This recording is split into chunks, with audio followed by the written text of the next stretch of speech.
வணக்கம். மாலை முரசு செய்திகளை விரிவாக பார்ப்பதற்கு முன் தலைப்புச் செய்திகள். வடகிழக்கு பருவமழையை எதிர்கொள்ள தமிழ்நாடு அரசு தயார் என முதலமைச்சர் மு.க.ஸ்டாலின் திட்டவட்டம். மாவட்ட ஆட்சியர்களுடன் 2 நாட்களில் ஆலோசனை நடத்த உள்ளதாகவும் பேட்டி.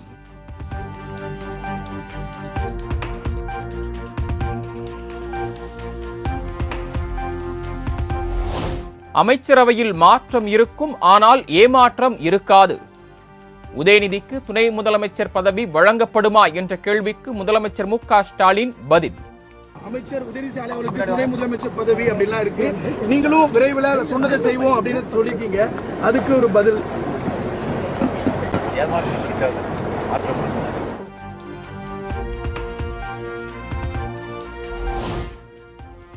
அமெரிக்க பயணம் குறித்து அமைச்சர் டி.ஆர்.பி. ராஜா அறிக்கையே வெள்ளை அறிக்கைதான். எதிர்க்கட்சித் தலைவர் எடப்பாடி பழனிசாமிக்கு முதலமைச்சர் மு.க.ஸ்டாலின் பதிலடி. அதனால ஏற்கனவே இன்னைக்கு ராஜா தெளிவா விளக்கம் கொடுத்திருக்காரு. அதுவே வெள்ளை அறிக்கை தான் அர்த்தம்.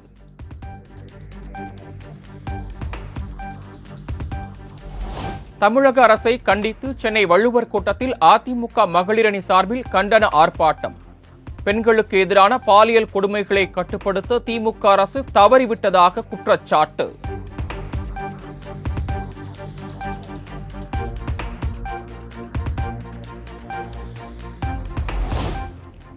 கடந்த நாடாளுமன்ற தேர்தலில் திமுகவின் வெற்றிக்கு பிரதமர் மோடியே காரணம். திமுக மூத்த உறுப்பினர் 1000 பேருக்கு உதவித்தொகை வழங்கும் நிகழ்ச்சியில் அமைச்சர் உதயநிதி ஸ்டாலின் பேச்சு. பிரதமர் திரு நரேந்திர மோடி அவர்தான் நமக்கு இந்த வெற்றியை தேடி கொடுத்தாரு. நான் தமிழ்நாடு முழுக்க சுற்றுப்பயணம் போனேன். கிட்டத்தட்ட 23 நாட்கள் பயணம் பண்ணி அனைத்து தொகுதியிலையும் பிரச்சாரம் பண்ணி அனைத்து தரப்பு மக்களையும் போய் சந்திச்சேன். அப்ப அவங்க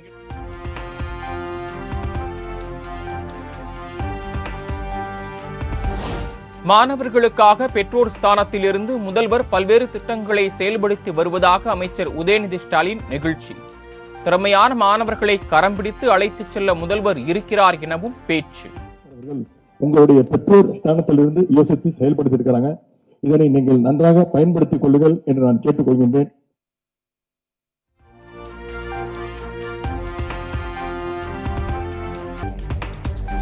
பாஜகவை கண்டித்து இந்தியா கூட்டணி சார்பில் விரைவில் மாநாடு நடத்தப்படும் என தமிழக காங்கிரஸ் கமிட்டி தலைவர் செல்வ பெருந்தகை அறிவிப்பு.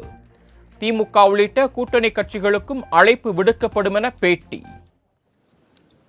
பாஜகவை கண்டித்து RSS உடைய திட்டங்களை கண்டித்தும் மாபெரும் மாநாடு நடத்த இருக்கிறோம். அதில் மாண்புமிகு முதலமைச்சர் அவர்களை கலந்து கொள்ள அழைப்பு விடுக்க இருக்கிறோம்.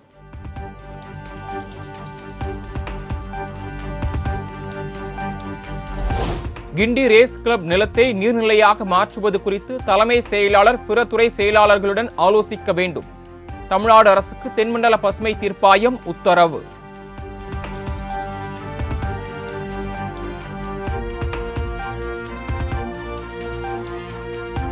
கிருஷ்ணகிரியில் போலி NCC முகாம் நடத்தி மாணவிகளுக்கு பாலியல் தொல்லை அளிக்கப்பட்ட விவகாரம். தனியார் பள்ளியின் முதல்வர் தாளாளருக்கு ஜாமீன் வழங்கக்கூடாது என சென்னை உயர்நீதிமன்றத்தில் காவல்துறை தரப்பில் எதிர்ப்பு.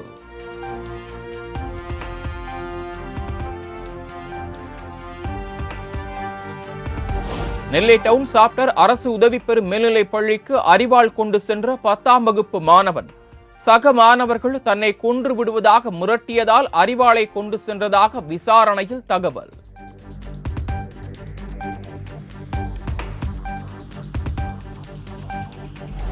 சென்னை திருநீறுமலை பகுதியில் செயல்படும் அனைத்து கல்குவாரிகளையும் ஆய்வு செய்ய வேண்டும். பொதுநல வழக்கு விசாரணையில் மாசு கட்டுப்பாட்டு அதிகாரிகளுக்கு சென்னை உயர்நீதிமன்றம் உத்தரவு.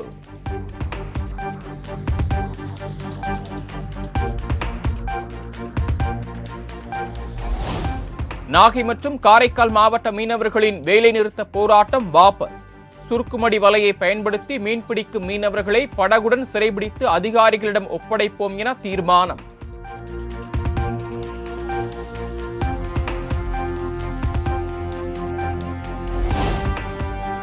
மத்திய அரசின் செயல்பாடு கடன் வசூல் தீர்ப்பாயங்களையே அளிப்பது போல் உள்ளதாக உயர்நீதிமன்ற மதுரை கிளை நீதிபதிகள் வேதனை. மதுரை, கோவை கடன் வசூல் தீர்ப்பாயங்கள் முறையாக செயல்படுத்துவது குறித்து விளக்கமளிக்கவும் மத்திய அரசுக்கு உத்தரவு.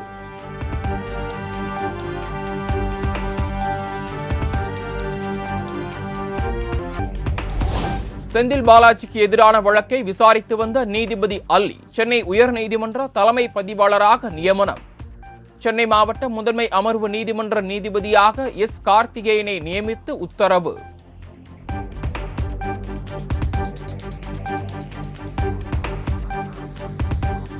காவல்துறையினர் என்கவுண்டர் செய்வது ஜனநாயகத்திற்கு விரோதமானது.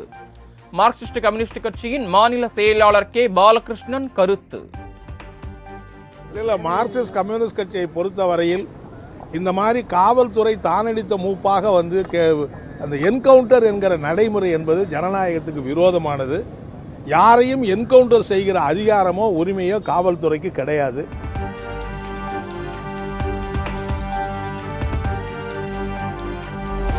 அதிமுக முன்னாள் அமைச்சர் வைத்திலிங்கம் மற்றும் அவரது மகன் மீது சொத்து குவிப்பு வழக்கு.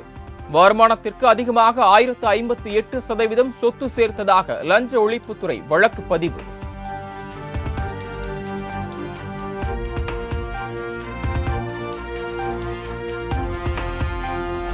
மத்திய அரசு தேசிய அளவில் மதுவிலக்கு கொள்கையை கொண்டு வந்தால் அதனை அமல்படுத்த தமிழக அரசு தயார். ஈரோட்டில் அமைச்சர் முத்துசாமி பேட்டி.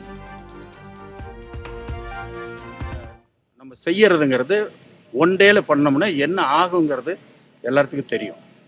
அதனால படிப்படியாக இதை செய்வதற்கான நடவடிக்கை எடுக்கப்பட்டிருக்கிறது. ஏற்கனவே 500 கடைகள் மூடப்பட்டிருக்கிறது.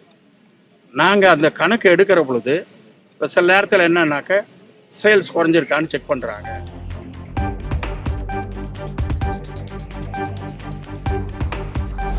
தமிழகத்தில் எந்த மர்ம காய்ச்சலும் இல்லை என சுகாதாரத்துறை அமைச்சர் மா. சுப்பிரமணியன் விளக்கம். நிபா வைரஸ் பரவலை தடுக்க கேரள எல்லையில் தீவிர சோதனை நடத்தப்படுவதாகவும் பேட்டி. நிபா வைரஸ் பாதிப்பு இல்லைங்க. கேரளாவில் ஒரு 13 பார்டர் இருக்குது. தமிழ்நாட்டை பொறுத்தவரை எல்லா பார்டர்லையும் நம்முடைய பொது சுகாதாரத்துறையின் சார்பில் தடுப்பு நடவடிக்கைகள் தொடர்ச்சியாக மேற்கொள்ளப்பட்டு வருகிறது. குறிப்பாக இந்த குரங்கம்மை இந்த மாதிரியான பாதிப்புகளும் இன்றைக்கு தமிழ்நாட்டில் இருக்கிற அனைத்து பன்னாட்டு விமான நிலையங்களும் மிக சிறப்பான வகையில் மாண்புமிகு தமிழ்நாட்டின் முதலமைச்சருடைய வழிகாட்டுதல்.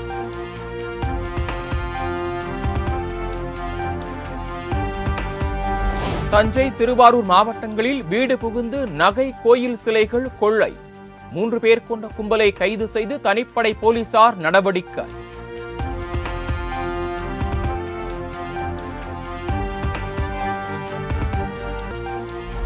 தமிழக அரசை கண்டித்து சென்னை மாநகராட்சி அருகே செங்கொடி சங்கம் சார்பில் மனித சங்கிலி போராட்டம். முதலமைச்சரின் தனியார் மயமாக்கலை கண்டித்து முழக்கம்.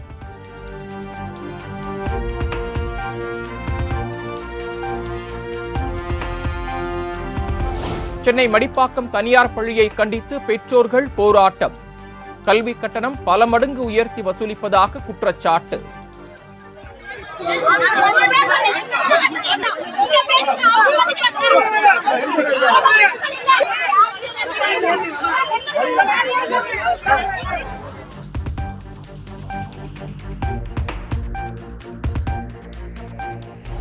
சென்னை நகரின் பல்வேறு பகுதிகளில் பரவலாக மழை. கோடம்பாக்கம், வடபழனி, நுங்கம்பாக்கம் உள்ளிட்ட பகுதிகளில் மழையால் வாகன ஓட்டிகள் அவதி.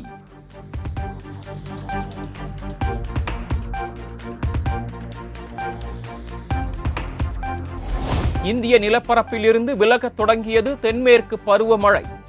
அக்டோபர் மத்தியில் பகுதியில் வடகிழக்கு பருவமழை தொடங்குவதற்கு சாதகமான சூழல் நிலவுவதாகவும் இந்திய வானிலை ஆய்வு மையம் தகவல்.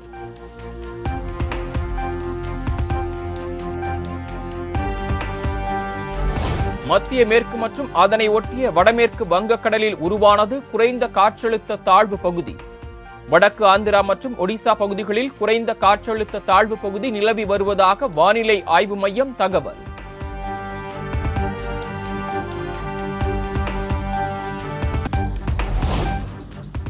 திருப்பதி லட்டு பிரச்சாரம் குறித்து விசாரிக்க குண்டூர் சரக ஐஜி தலைமையில் சிறப்பு விசாரணை குழு அமைப்பு. நெய்யில் கலப்படம் பூதாகரமான நிலையில் ஆந்திர அரசு நடவடிக்கை.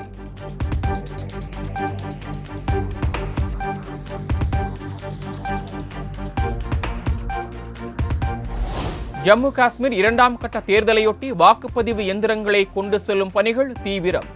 ரியாசி பகுதியில் 6 மற்றும் மலைப்பகுதிகளை கடந்து எந்திரங்களை கொண்டு சென்ற தேர்தல் அதிகாரிகள்.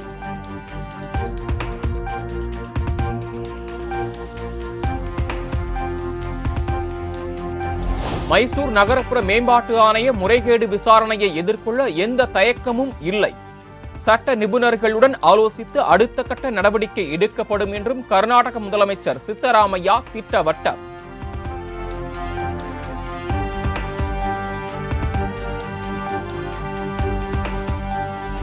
கர்நாடக முதலமைச்சர் சித்தராமையாவுக்கு எதிரான வீட்டுமனை முறைகேடு வழக்கு விசாரணை. முதலமைச்சர் பதவியை ராஜினாமா செய்து சுதந்திரமான விசாரணைக்கு வழிவகை செய்ய வேண்டும் என பாஜக வலியுறுத்தல்.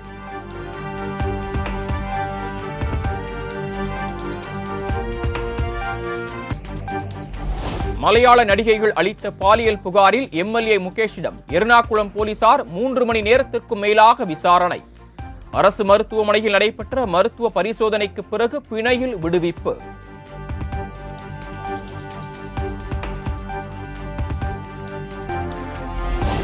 இலங்கையின் 16வது பிரதமராக ஹரிணி அமரசூரிய நியமனம்.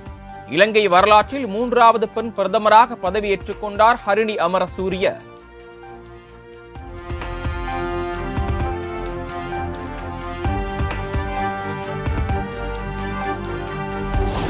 இந்தியா வங்கதேசம் இடையிலான 2வது டெஸ்ட் போட்டி கான்பூரில் வரும் 27ஆம் தேதி தொடக்கம். போட்டியில் பங்கேற்பதற்காக கான்பூர் விமான நிலையத்திற்கு விராட் கோலி, ரோஹித் சர்மா, சுப்மன் கில், KL ராகுல் உள்ளிட்டோர் வருகை.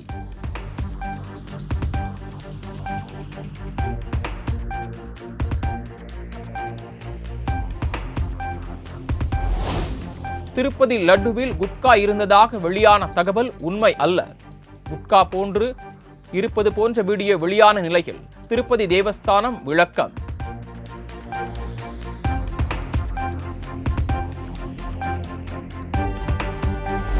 AI தொழில்நுட்பம் காரணமாக அடுத்த 10 ஆண்டுகளில் இசையமைப்பாளர்களுக்கு வேலையே இருக்காது. இசையமைப்பாளர் யுவன் சங்கர் ராஜா கணிப்பு. இன்னும் 5-10 இயர்ஸ்ல மியூசிக் டைரக்டர்ஸ்க்கே வேலை இருக்காது. அவ்வளவுதான். சீரியஸா சொல்றேன். Because AI is taking over and whoever knows to do the prompts is going to make the money.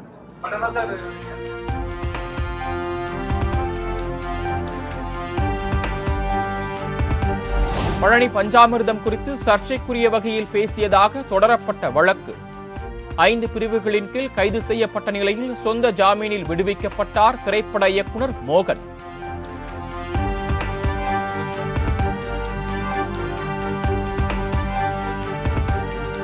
தனது மனைவி ஆர்த்தி மீது நடிகர் ஜெயம் ரவி அடையாறு காவல் துணை ஆணையர் அலுவலகத்தில் புகார். கிழக்கு கடற்கரை சாலையில் உள்ள வீட்டிலிருந்து தனது உடைமைகளை மீட்டு தர போலீசாருக்கு கோரிக்கை.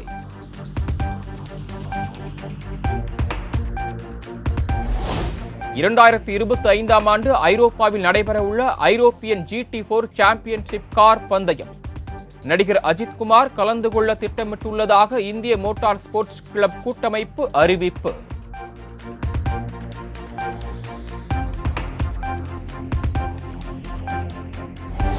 திருத்தணி சுப்பிரமணி கோயிலில் நடிகர் யோகி பாபு சாமி தரிசனம். திருக்கோயில் சார்பில் மலர் மாலை பிரசாதங்கள் வழங்கி வரவேற்பு.